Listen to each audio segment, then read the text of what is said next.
안녕하세요. 결혼한 지 8년 만에 이혼한 30대 여성입니다. 솔직히 이혼을 결심하기까지가 쉽지만은 않았어요. 왜냐하면 저와 남편 사이에는 눈에 넣어도 아프지 않을 아이가 둘이나 있기 때문이었죠. 그래서 몇 번이나 아이들을 생각해서 어떻게든 참고 살아볼까 했는데 제가 하나를 양보하면 상대도 하나를 양보해주는 게 이치 아닌가요? 하지만 남편도 그렇고 시댁도 그렇고 사람들이 어쩜 그렇게 탐욕스러운지 이런 사람들인지 모르고 애시당초 가족의 연을 맺었던 제 자신을 탓하는 게 맞을지도요. 남편하고는 고등학교 때부터 알고 지내다가 대학교를 입학한 이후로 교제를 시작했어요. 사실 고등학교 다닐 때도 남편은 몇 번이나 저를 좋아한다고 마음을 표현해 왔는데 당시엔 제 마음은 온통 수능에만 가 있었거든요. 그러니 남편의 고백이 귀에 들어올 리 없었고 한편으론 좀 한심하게 느껴졌던 것도 사실이에요. 그런데 대학에 입학하고 나서도 한결같이 저를 좋아한다고 하니까 저도 결국엔 조금씩 마음의 문을 열게 되었고 그렇게 연애를 시작했습니다. 저희가 사귄다고 했을 때 주변의 반응은 젊은 애들이니까 한참 타오를 때니까라며 몇 년이나 가겠나 이런 분위기였던 것 같아요. 실제로 남편은 군대에 가야 했고 전 유학을 계획 중이었으니 저 스스로도 길어야 3, 4년이나 사귀게 되지 않을까 생각했던 게 사실이고요. 하지만 예상과 달리 저희의 사이는 시간이 갈수록 더더욱 견고해져 갔고 그렇게 자그만치 10년을 만나게 되었습니다. 오래 사귄 커플들을 보면 헤어졌다 만났다 하는 일도 많던데 저희는 그런 것도 없었어요. 그래서 언젠가부턴 주변 사람들도 저희 둘이 결혼하는 건 너무나 당연한 일이라고 생각하는 눈치였고 저 또한 결혼을 하게 된다면 남편과 하는 게 맞다고 생각하게 되었죠. 그런데 그 무렵 일이 터졌습니다. 사실 남편은 대학을 졸업한 이후로 줄곧 아버님과 같이 사업을 하고 있었어요. 아니 정확히 말하자면 아버님이 운영하시는 사업을 나중에 남편이 물려받는 조건으로 아버님 밑에서 일을 배우고 있었죠. 남편은 그냥 다른 사람들처럼 회사에 들어가 직장 생활을 하고 싶다 했었지만 아버님이 남주기 너무 아까운 사업이라 그렇다며 하루는 남편을 어르고 달래기도 하셨다가 또 다른 하루는 윽박지르기도 하셨다가 한마디로 싫다는 남편을 어거지로 끌고 가셨던 거나 다름이 없었어요. 그런데 그렇게 아버님 사업에 남편이 같이 하기 시작하고 얼마 되지 않아서부터 일이 잘 안 풀린다 어쩐다 하는 소리가 들려오더니 급기야 저희가 본격적으로 양쪽 집안에 인사드리고 결혼 허락을 받기 시작한 무렵에는 폐업 이야기가 오갈 만큼 상황이 악화되어 있더라고요.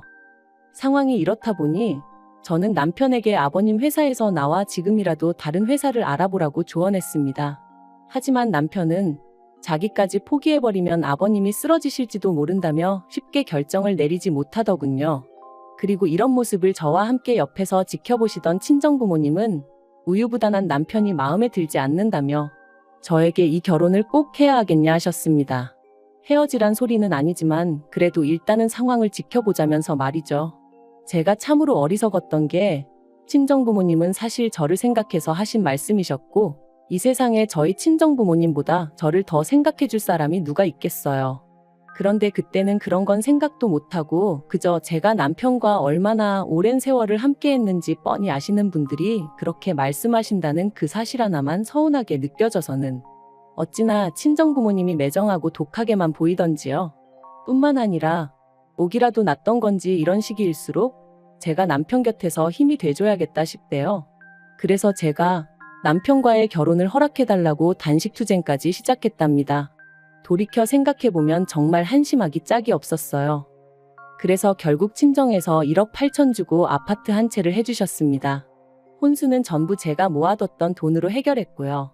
그나마 이것도 받았다고 표현해야 하나 싶은데 결혼식은 양쪽 집안에서 반반씩 부담해 주셨으니 시댁에서 아예 아무것도 안 해주신 건 아니네요.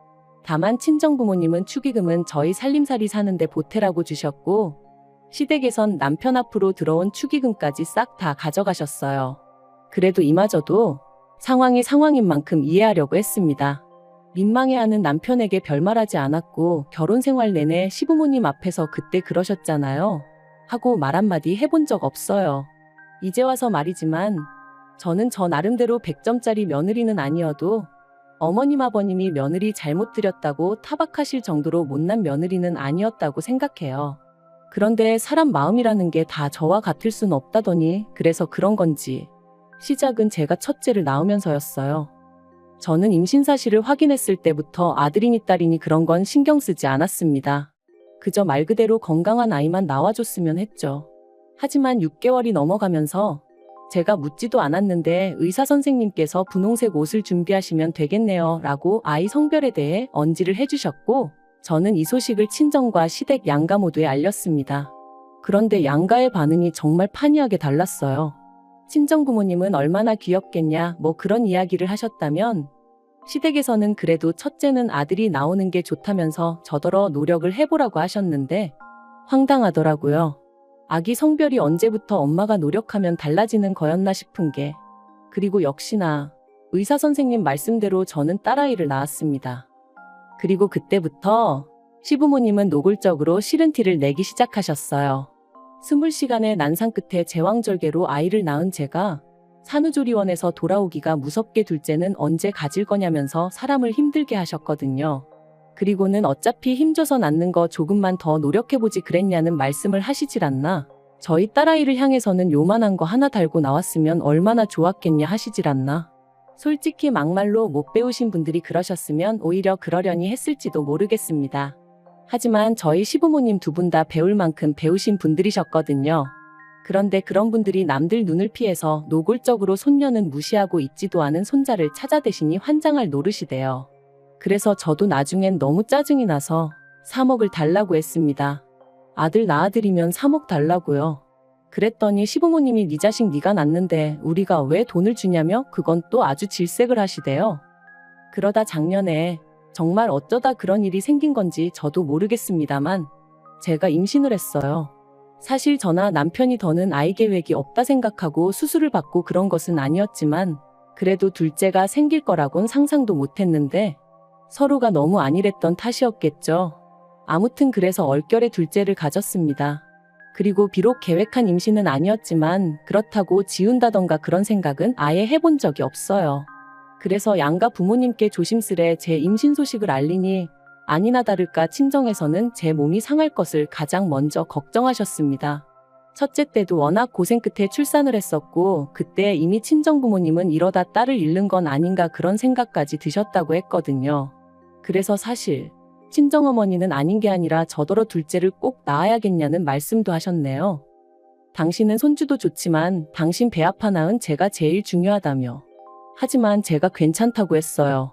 제 성격인지 아니면 모성애란 게 그런 건진 모르겠지만 임신 사실을 알게 된 이후로는 한순간도 뱃속에 아이를 포기한다는 생각은 아예 상상조차 할 수 없었거든요.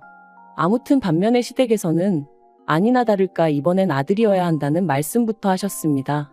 이번에도 아들이 아니면 어쩌냐 하는 우려 섞인 말씀도 잊지 않으셨지요. 그리고는 이번에도 저더러 고기를 많이 먹으라는 등 항상 왼쪽으로 누워 자라는 등 지금 다시 생각해도 아주 깝깝한 소리만 골라 하셨다니까요.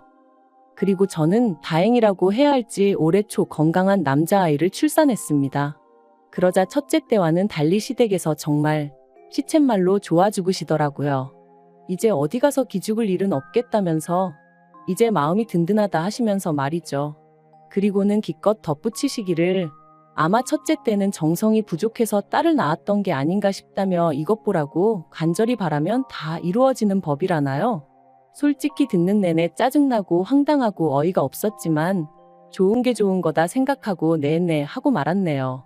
그런데 아버님께서 생각지도 못한 말씀을 꺼내셨습니다. 제가 말했던 3억을 주시겠다는 거였죠. 제가 남편과 결혼하고 몇 년 동안 아버님과 남편이 하던 사업은 가까스로 위기를 극복해냈었어요. 비록 코로나 때 다시 주춤하던 시기도 있었지만 최근에는 전성기 때만큼은 아니더라도 꽤나 잘 풀려가고 있었고요. 하지만 시부모님이 3억을 턱하고 내주실 만큼 상황이 좋아진 줄은 꿈에도 생각을 못했기에 솔직히 당황스럽기도 했지만 한편으론 저도 사람인데 당연히 기분이 무척이나 좋았네요. 그런데 이후로 아버님이 말씀하시기를 그렇다고 3억을 현찰로 주긴 좀 그렇다 하시더니 그러면 그렇지 아버님이 소유하고 계시던 빌라가 한 채 있었는데 그게 시가로 7억 정도 한다는 거예요. 그리고 저희가 살고 있던 친정아버지가 해주신 아파트는 어느덧 값이 올라 4억 정도 했었거든요. 그러니까 저희가 사는 아파트를 팔아서 당신한테 4억을 주고 그 빌라에 들어가서 살랍니다. 그러면 나중에 팔면 3억이 남으니까 3억을 저한테 주시는 거라면서. 게다가 더 황당한 건 어쨌든 친정부모님은 1억 8천만 내주셨었지만 시부모님은 3억을 해주시는 거니 그나마 해준다는 빌라의 명의도 남편 명의로 하라는 거였죠. 저는 남편에게도 시부모님에게도 납득이 되지 않는다고, 그러니 그냥 그 돈은 안 받겠다 했습니다. 그랬더니 이제 남편이 난리가 났어요. 시부모님이 크게 마음 써주시는 건데 그걸 그런 식으로 거절하느냐고, 제가 계산을 이상하게 한다면서 말이죠. 그리고는 덧붙이기를 공동명의가 뭐가 그렇게 중요하냐면서 자기랑 저랑 세월이 얼만데 그까진 명의가 뭐가 중요하냐고, 앉은 자리에서 3억을 그냥 날릴 셈이냐 뭐 그러더라고요. 하지만 제 입장에선 솔직히 아버님은 7억이라지만 집이라는 게 원래 엉덩이 밑에 깔고 앉아 있는다고 돈 되는 게 아니잖아요. 그것도 누가 사줘야 돈인 거고, 그리고 7억도 뭐 누가 정말 7억을 줘야 주는 거지. 반면에 아파트는 그래도 빌라보단 거래도 투명하고 시세 파악하기도 유리했으니, 아무튼 여러모로 따져봐도 제가 굳이 제 아파트를 팔아 그 돈을 시부모님한테 들여가면서까지 시부모님 소유의 빌라로 들어갈 필요는 없겠다 싶었죠. 그리고 말이 나왔으니 말이지만 그렇게 빌라를 저희에게 파셔도 어디 가서 저희한테 돈 받고 팔았다고 말씀하실 분들이 아니었어요.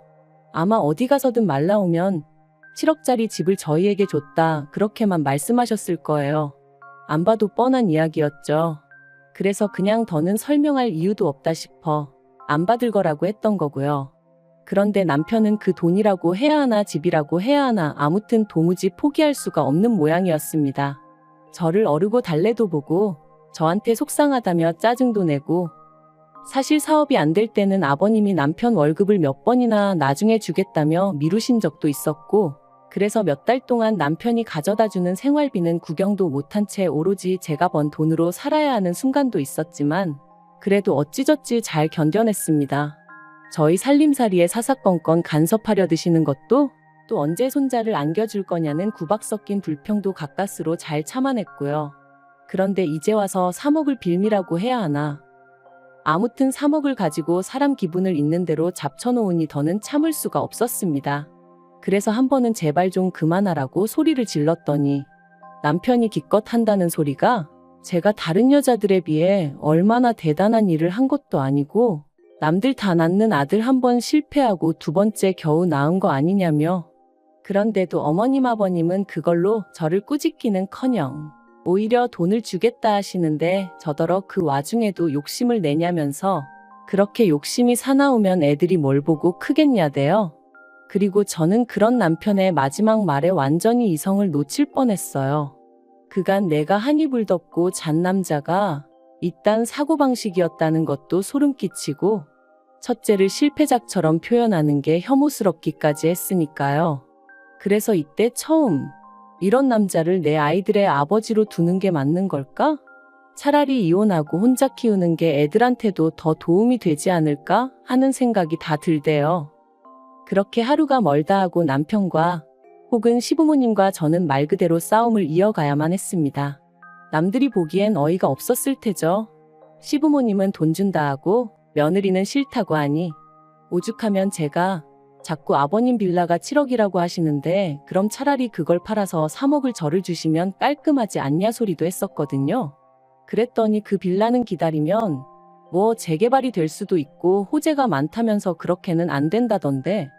정말이지 제가 여기다 다 적을 수가 없어서 그렇지 말도 안 되는 말씀을 얼마나 많이 하셨는지 몰라요. 그리고 그런 와중에 남편은 계속해서 시부모님 편을 드느라 정신이 없었고요. 마치 애를 둘씩이나 낳은 제가 정말 자기랑 이혼을 하겠냐고 생각이라도 했던 건지. 하지만 결론부터 말하자면 네, 이혼했습니다.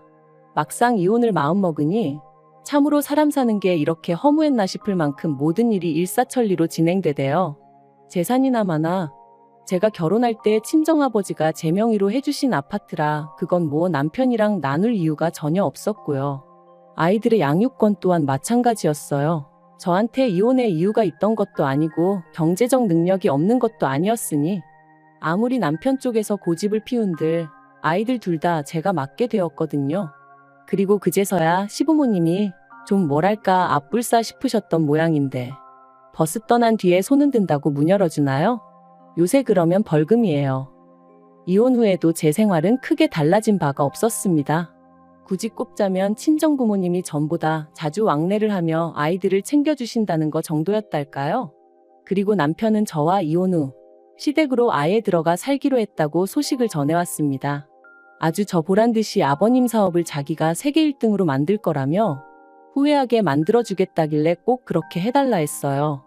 저한테는 좋을 게 없지만 그래도 애들 입장을 생각하면 아빠가 망하는 것보단 잘 되는 게 나은 거니까요. 주변에 보면 말도 안 되는 상황에서도 아빠 없이 애들을 자라게 하기 싫다며 바보같이 참고 사는 여자들이 있던데 절대로 그러지 말라는 말을 꼭 해주고 싶어요. 누가 당신 인생을 대신 살아주는 것도 아닌 만큼 결단을 내려야 하는 순간에는 사소한 한두 개의 사실에 얽매이지 말고 주체적으로 결정을 내리고 자기만의 길을 개척해 나가라고 말이죠. 그리고 한 가지 더 말하고 싶은 건 남편이나 시부모님이나 동계산 그따위로 하지 말라는 거예요. 눈 가리고 아웅도 아니고 내가 무슨 3살 먹은 어린애인 줄 아나. 도둑놈 심보가 따로 없던데 인생 그렇게 살지 말아요.